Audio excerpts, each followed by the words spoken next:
Merry Christmas. I am so excited because I have just finished watching with my family 15 different versions of A Christmas Carol. It's a little bit of a crazy Christmas year this year. My kids have been such good sports and they are probably about sick of this show, but I love it. It's been wonderful.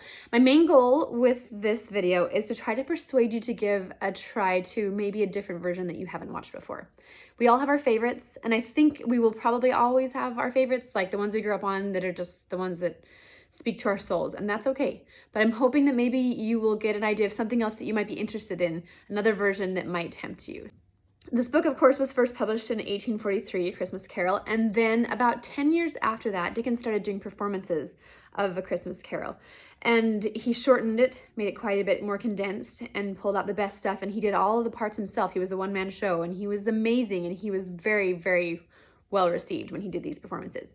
He performed it actually 172 times before he passed away, and it kind of led to his death. At least it wore down his health quite a bit towards the end of his life. His work was made to be performed, though, and you can tell that with any of his books that he's written, but especially A Christmas Carol.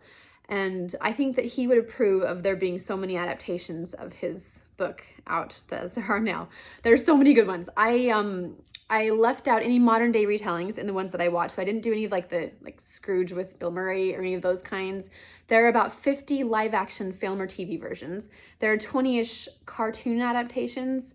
And on top of that, there are radio recordings, ballets, operas, musicals, all kinds of stuff. So I narrowed it down to this criterion. It has to be set in Victorian London, and it has to be somewhat true to the book and use at least some of the dialogue from the book. It also has to be pretty good, and most of these were recommended by you that I asked you guys what your favorites were. So some of them I'd seen before, some I hadn't. It was really fun to discover some new favorites. I'm gonna dive right in. I'll be giving a little award of some kind to each one, and I'll be telling you in particular about how the Ghost of Christmas Past changes in each one, because you'll find that with most of the adaptations, Christmas Present is very well described in the book. It's very easy to pinpoint what he looks like, and same with the Christmas Future.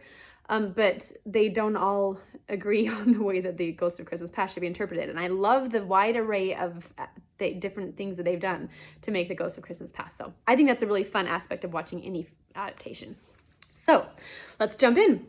All right, so as I did this, I discovered that there were several silent film versions of this. In fact, there was the first one that they have, and they still have footage of. You can Google. Actually, I think almost every single one of these adaptations you can find on YouTube. The first film adaptation in 1901, there's an unknown actor. There are no ghosts except for Marley, and he takes Scrooge through in a very, very fast version of the story. He takes him through the whole thing. It's an amazing film for the era that it was produced in. They used trick photography. There's dissolving between scenes. It's also one of the first uses of intertitles in silent film, where they put the little placard of some words up in between the actions. So I give that one the award of the most condensed film, that they can fit the whole thing in like 5 minutes. Another one, in 1910, it was starring Mark McDermott, and it is not bad. It's 12 to 13 minutes long, and I think it's worth watching for the bug-eyed Cratchit family. They all just have these huge eyes. They're kind of funny. My favorite thing about this one, if for no other reason you watch it for this, is that you have the gentleman coming and asking Scrooge for money, and they have on their snow on their shoulders, which they brush off. And as we're watching it, my son's like, "That's not snow, that's sand." Then later on in the show, they have the same guys coming back in, and Scrooge is offering them money, and they are filthy. And I was like, why are they so dirty? They have like really bad costuming. It's the sand. It's still there, and it's all over their backs. So that's pretty funny. That one I give the award of the most bang for your buck in the silent era, because it's short and sweet, but you get the entire thing. There's also one more version I think that's worth watching from the silent era, and that is one starring Charles Rock from 1914. And this one is a little longer, 22 minutes long, and I think if for no other reason, watch it for the really cute Tiny Tim, because he's just this little plump, curly-haired kid. He's adorable. It's very crisp and clear for the time period. So the award for that one is cutest little Tiny Tim. All right, now we move on to the so-so films, the ones that I'll just save you the trouble and tell you about them now, unless you're a Christmas Carol enthusiast and you want to see every version that's ever been made. Great, go for it, watch these. But they were not my favorites. They're not bad, just not my favorites. And there's only so much time you can spend watching Christmas shows at Christmas time. 1954 version starring Frederick March. The pros about this one is that there is decent acting. He does a really good job as Scrooge. And also there's some nice choral music, kind of a lot of choral music scattered throughout. And also Basil Rathbone is Marley in this one. If you ever watched the old Errol Flynn version of Robin Hood, or one of my favorite movies of all time, The Court Jester, starring Danny Kaye and Glynis Johns and Angela Lansbury. It's such a great show. You should go watch that. Anyway, after Christmas. Yeah, he is the bad guy in that show, and he's the bad guy in Robin Hood, and I love it for a reason I'll tell you in just a minute. There's one point where the Ghost of Christmas Past, who is Belle, actually, in this adaptation, which is kind of a little weird, she, as Belle, with Scrooge, sings this really long song, and my kids were very bored, and it was just kind of unnecessary. A little bit of poor quality, too, of the filming. For 1954, I thought it could have been a little bit more clear. I think maybe it was a little low budget. So I would say the award for this one goes to Best Choral Music. If that's what you're in it for, watch that version because there's some lovely singing. All right, in 1959 version is narrated by Frederick March, who in the last one I just talked about played Scrooge. He's now the narrator. He's actually American. Doesn't sound at all like a British Scrooge. And this one is starring Basil Rathbone that I just talked about. So they flopped kind of there, and it's fun. It's not bad. The narration in this one, because there is a narrator, he's able to use a lot of the lines from the book, which I really liked. So actually, I thought this was a step up from the last one. It is a stage production, and it's pretty basic, and you can tell it's a stage. The Ghost of Christmas Past is a Father Time kind of character with a very minimal costuming job done, and Basil Rathbone does a great job. It's just kind of award for the best bare bones production. So yeah, it's fine, and you can find that on YouTube as well as the other one. Okay, now we get into the decent adaptations, which are fun to watch if you've seen all the really, really famous popular ones. I actually really enjoyed watching all of these, and with my kids, they enjoyed seeing some new ones, and they enjoyed watching this next one I'm going to talk about on double speed. I didn't know you could do that on YouTube. Anyway, they got a really big kick out of that, so I don't know what's wrong with them. But, okay, the 1938 version starring Reginald Owen. And you may recognize his face as Admiral Boom in Mary Poppins, the old Mary Poppins. It has sort of a Shirley Temple movie kind of feel to it, just that early 1930s kind of feeling where there's a lot of happy music, and even when things are kind of scary, it was kind of happy. I say that it has points for Bob Cratchit beating Scrooge in the head with a snowball. That's kind of a fun twist on the story. Gene Lockhart, who is in another Danny Kaye movie that I love called The Inspector General. He's the bad guy in that. And he's also the judge on Miracle on 34th Street. He plays Bob Cratchit, and he does a fabulous job. He's a really cute little leprechaun-y Bob Cratchit. And The Ghost of Christmas Past and this one, my kids said, reminded them of the Good Witch Glinda on The Wizard of Oz. And she is actually, sorry guys, this is just my favorite thing, is making movie connections. She is Lydia Bennet from the very old Greer Garson, Laurence Olivier version of Pride and Prejudice. So, fun fact for other movie nerds like me. And the award on this one is that it's the best old-fashioned feel-good for the family kind of a show. So we're going to go back in time just a little bit to 1935, and this version is starring Seymour Hicks as Scrooge, and it's actually called Scrooge. This one was interesting because, you know, it's a very similar time period to the last one, which was all happy and everything is, you know, cozy and good. This one is a little more dramatic, a very terrified Scrooge. He's scared the whole time, but he does a good job. There are some special effects that are kind of low budget, but they're effective, I think, for the time period. Get this, Marley is invisible. So there is no actor portraying Marley. There is his face in the door knocker, just slightly you can see it, and then you expect to see him and you don't. But it's not bad. It's actually, like, they do a good job pulling it off without there being a real Marley there. He just is talking to sort of like a spirit that only he can see. The Ghost of Christmas Past is a glowing man-shaped light special effect kind of thing, which to me looks a little bit like an alien, kind of creepy, so I don't know. That's not my cup of tea, but then the reason I included it here is because there are things from the book that are not often shown in film adaptations. One of them is the Lord Mayor's house, and you do find this in another later version, Jim Carrey version, but it shows a feast at the Lord Mayor's house, and in contrast you see the poor people outside. Also, there's a part where Scrooge is afraid of his own nightdress that's hanging up, and that's pretty effective because it looks like there's a real person hanging up there, and then it's not, it's just his nightgown. And it does leave out a lot of things in the past.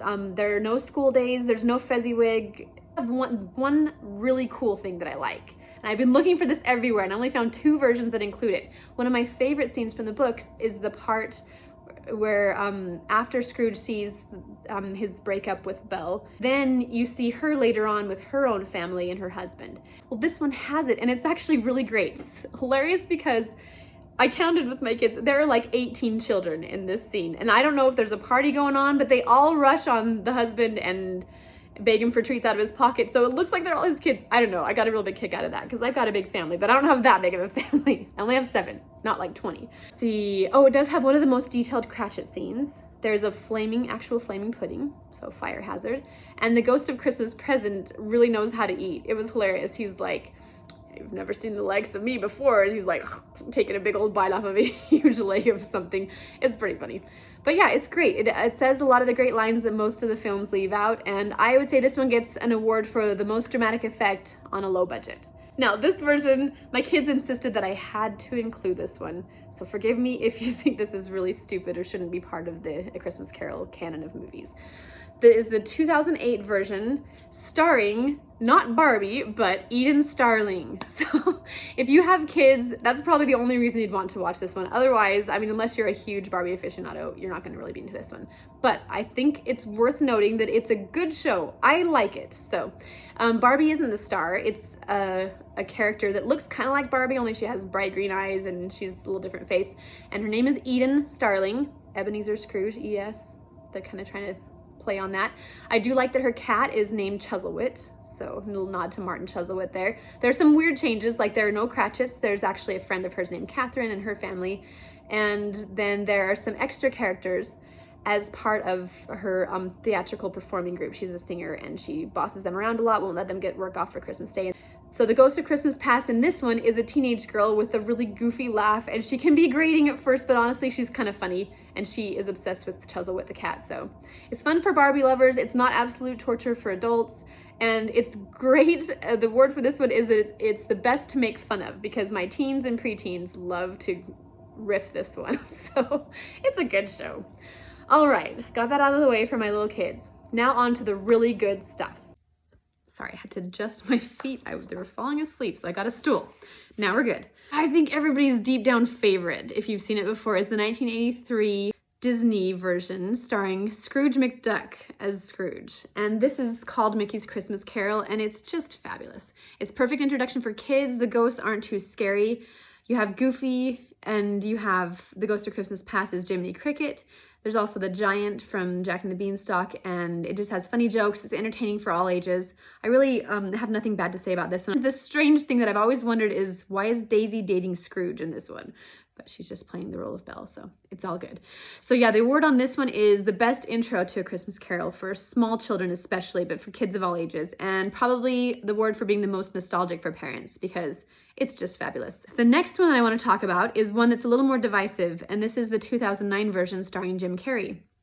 Now this one, we just have to get out of the way that it has the uncanny valley effect, which is where the characters are so beyond being robotic that they almost reach the point where they're creepy, too human, but they're still not human.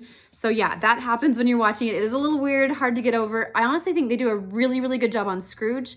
Probably took the most time on him. Some of the other side characters are especially just kind of, they just don't have souls or something. But if you can get all that aside, here's what I like about it. Okay, first of all, you need to know going into it that it is scary for children. Marley has a very frightening, jaw-dropping scene. And the Ghost of Present actually dies, Ghost of Christmas Present, and the Ghost of Christmas Future is a little bit frightening, like your worst nightmare Dementor. So it could creep children out. It is very accurate on the scenes. Even the scary ones, like wanton ignorance, is very much portrayed there. But my arguments for watching it are these. It includes more Dickens dialogue than any other one that I could find. I didn't compare word for word on every single one. I mean, you guys, I watched 15 versions of A Christmas Carol, so I could be wrong on this. But from what I can tell, it has the most actual dialogue, which I really love. The plot is pretty accurate to the text. And also, I think the Ghost of Christmas Past, this is probably the most creative one to me, is because it's portrayed as a candle. And Jim Carrey does portray both the Christmas Past and Christmas Present, and also all the old versions of himself. But it is really creative that you can see all the faces of the people that he's seen flickering, which is something that Dickens puts in the actual story. This version does include things that are not in any of the others. For example, the bakery on Sunday, that dialogue between Scrooge and the Ghost of Christmas Present, and I don't see anybody else tackling that one, and I think they do a good job with that part. I love the camera angles in this one for dramatic effect. There'll be like a camera angle from behind the ringing bells or behind a turning doorknob, places where you just couldn't really put a camera conveniently. Also flying above rooftops in all the scenes. From the very beginning to the end, the music is beautiful and you're soaring over London.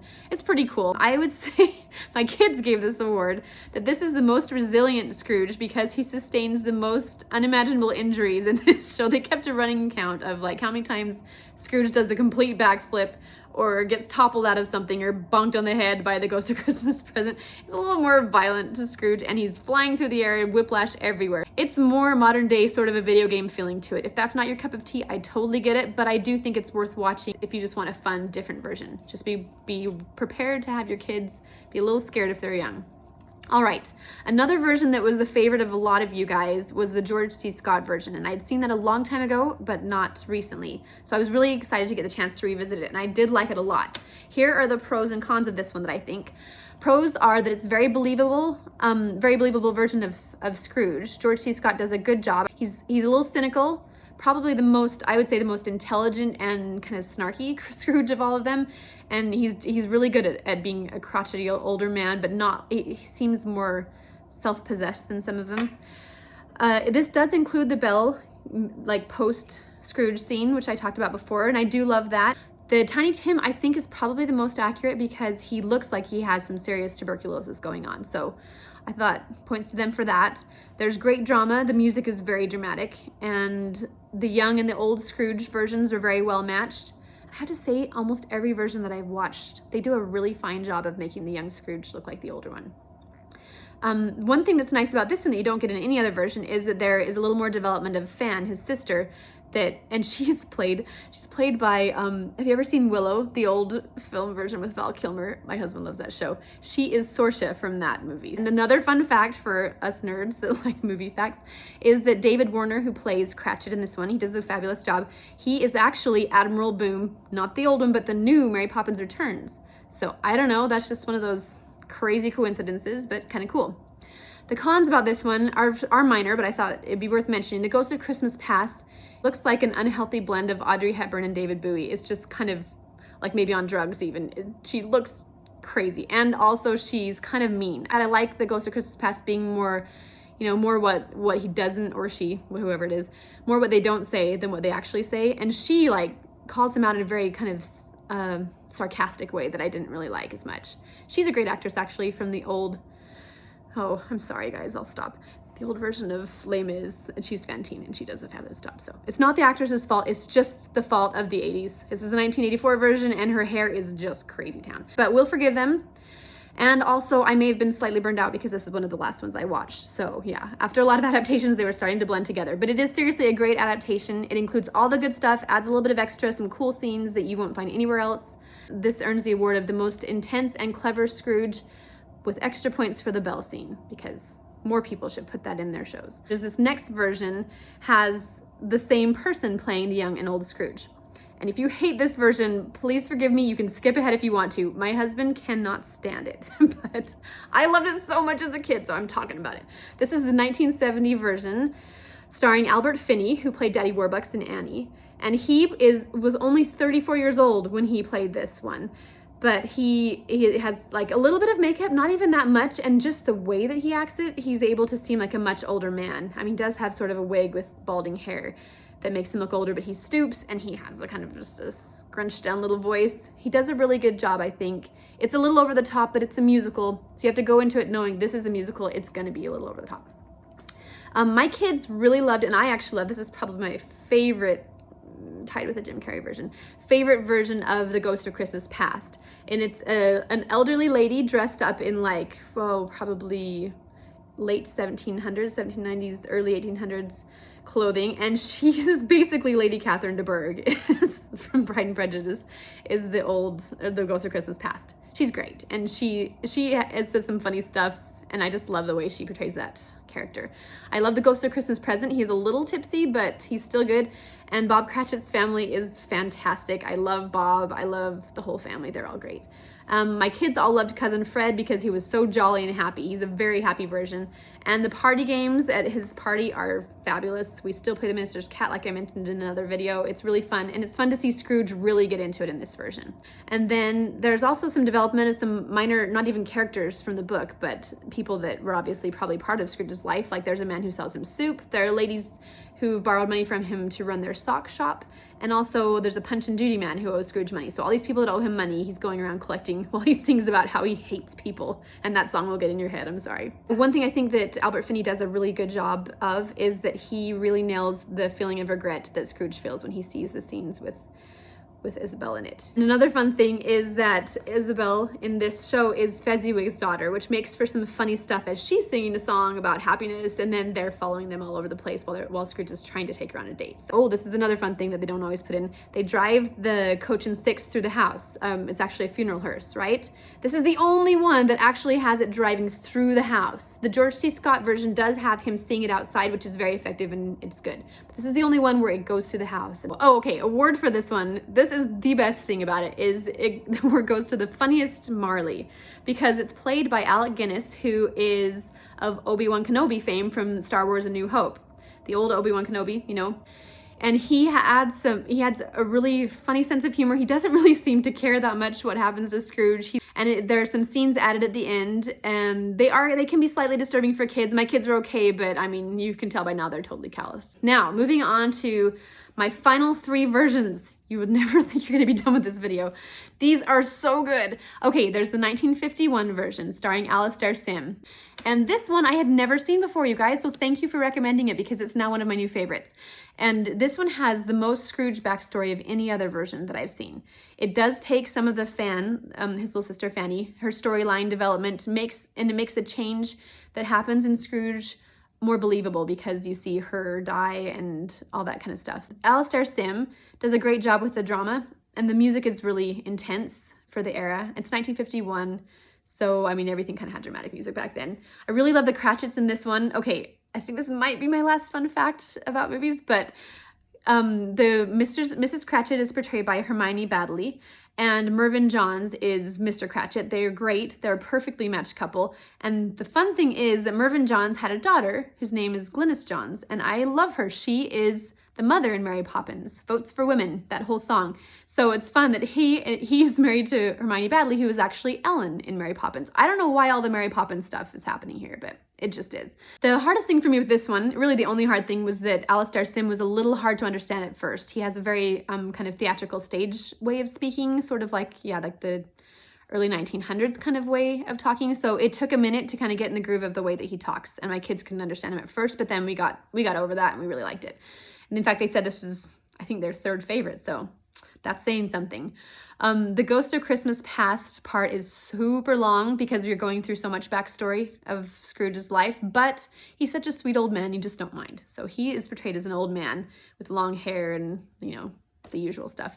They put in the death of Jacob Marley, which isn't in any of the other versions exactly. This is him actually dying and talking to Scrooge on his deathbed.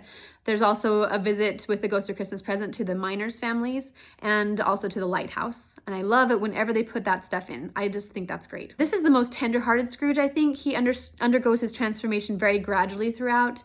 And it's a great one for the whole family to watch because it's not too scary and it's the best Scrooge character building. So it's a really good one to have watched just to kind of feel like you know Scrooge a little bit better. We're coming to my last 2, and I mean, these are all kind of favorites, but these last 2 are like my favorites. And this is the 1999 version starring Patrick Stewart. I actually didn't grow up on this one because I was grown up. I'm old. In 1999, this is when I was in college, so I didn't watch this until later, and I rewatched it again this year and just loved it. And my kids said this is one of their top, I think this is top 2. So I love the portrayal on this one of the spirits outside when Jacob Marley is leaving. And a lot of the versions have that where Scrooge goes out and sees the spirits that are trying to help other people and trying to comfort others, but they've lost the ability. But this one is particularly good. Marley's ghost does have a spooky jaw drop thing that's a little scary for the kids, but he is the most emotionally invested Marley, I think. He just seems to really care about what happens to Scrooge. And honestly, you have Patrick Stewart. He is just fabulous. He's one of my favorite actors, so you can't go wrong with him. He just does such a great job. The Ghost of Christmas Past in this one was my biggest hang up about this show, but it's okay. I can also get past this one too. It's a tiny little hobbit elf guy with a shiny cummerbund, and he just looks like someone in the costuming department ran out of stuff and they just threw some things on him. So he's kind of weird looking, but he's good. He does a good job acting. Give him some credit. The Ghost of Christmas Present does seem a little bit tired, and that was the only other complaint. But honestly, with those issues, even still, I think the way that it's filmed and the acting, they just do a good enough job that, you notice it at first and then it doesn't bother you. The Cratchit family is really what makes it for me in this one. They are just so good to each other. They're so sweet and so loving, and it's just a really homey feeling when you're watching all the Cratchit scenes. So award for this one goes to the sweetest Cratchit family. And then the final version I want to talk about is the favorite of a lot of you guys, and with good reason, because this is one that is just it's so good. I just watched it last night with my kids again, and I do not ever get tired of this one. I have seen it 500 million times. So this is the 1992 version starring Michael Caine as Scrooge, and it's the Muppet Christmas Carol. And if you think I'm weird for putting that as my last one, yes, I am. I love this one because Gonzo is Dickens, and you don't have anywhere else where you have Dickens actually narrating the story. And I love it because there's humor there with it. He makes fun of it a little bit and jokes about himself being Dickens, and he's hanging out with Rizzle the Rat, and it is just clever screenwriting. It's great. Brian Henson, who is creating this, wanted to include the narration from the original book as much as he could, and so I think that's why he did this. Gonzo, as Charles Dickens, even tells you to go, like, if you liked this, go read the book at the very end. This one has wonderful music. It is a musical. It's beautiful. I actually don't mind listening to the album of this one just because it's that good. There's great humor, and it makes it so that the scary parts are not that scary. There are two Marleys because it's, correct me if I say this wrong, Statler and Waldorf, the two funny guys who are always joking off in the corner of the Muppets. They play Jacob Marley and his brother Robert Marley, and they're both there. And they do a great job, and it's not that scary, it's just funny. Fred's wife seems to fit the description the best. She just is a cute, adorable person, and that's how Dickens described her. I mean, not in those words, but you know what I mean. Oh, I do love, okay, I promised I'd be done with the movie references, but last one. Fred in this one is played by Steve McIntosh, who is so good in Our Mutual Friend. If you haven't watched that, go watch it. It's on Prime, and it is so good. And he does a really good nephew Fred. He's got some kind of like sarcastic humor a little bit, but it was really good. One thing I like about this version is that Michael Caine plays it very deadpan. And at first I was like, he's not really getting into it, but it's because this is what he said. I'm going to play this movie. I wish I could do a Michael Caine accent, but I can't. I'm going to play this movie like I'm working with the Royal Shakespeare Company. I will never wink. I will never do anything Muppety. I'm going to play Scrooge as if it is an utterly dramatic role and there are no puppets around me. There's some moments where he is truly like repentant, and you can tell that he, as an actor, was even touched. It's great. The only cons with this one are if you can't stand Muppets, you probably won't like it. Parts did have to be left out, of course, but they include the best stuff. And if you've watched it before and have noticed that they took out Belle's song from it, they thought that would be too sad for a Disney show when Disney took over the rights to the Muppets. And so they removed Belle's song. It's a beautiful song, and they're actually going to replace it on Disney Plus next year. They weren't able to put it in for this year's version, so next year it's coming back. It's great introduction for a younger audience and has humor that is for all ages. So the award for this one is the best family-friendly film version of A Christmas Carol that's out there. It's great for the whole family. So I hope you've enjoyed this. I really want to hear which versions you love and which one you're maybe going to try out this time. And also if I've missed any major ones that you love, comment below and people can read about that too. But I am done watching A Christmas Carol for this year. I've loved every minute of it, and it's really enhanced my holiday season. And also it might be just enough of a good thing. So go find a new version to watch today and have a very Merry Christmas.